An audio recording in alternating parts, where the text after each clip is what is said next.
Welcome to G24 news. Srikakulam నియోజకవర్గంలో గత 5 ఏళ్ల వైకాపా పాలనలో సాగునీటి వ్యవస్థ నిర్వీర్యం అయిందని ఎమ్మెల్యే గొండు శంకర్ విమర్శించారు. కూటమి ప్రభుత్వంపై నమ్మకంతో అధికారం అందజేసిన రైతాంగానికి అండగా ఉంటామని భరోసానిచ్చారు.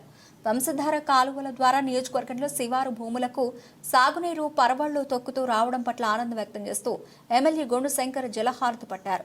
గార మండలం సతివాడ గ్రామం వద్ద వంశధార కుడికాలం వద్ద పండుగ వాతావరణంలో నిర్వహించిన కార్యక్రమంలో రైతులతో కలిసి గొండు శంకర్ గంగమ్మ తల్లికి హారతులిచ్చారు.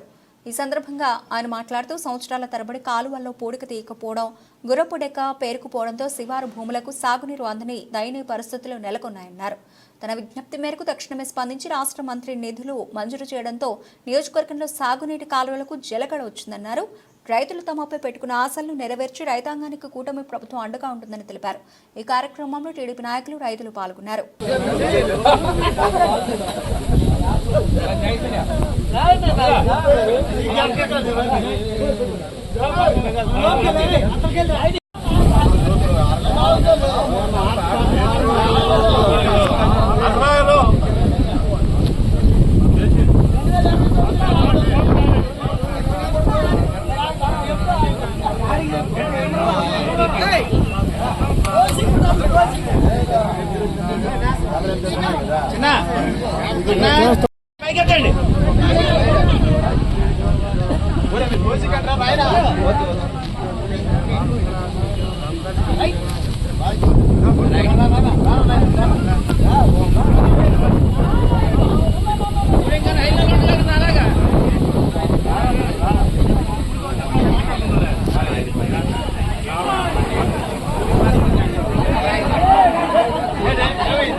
చుట్టూ తప్పకరా పోయి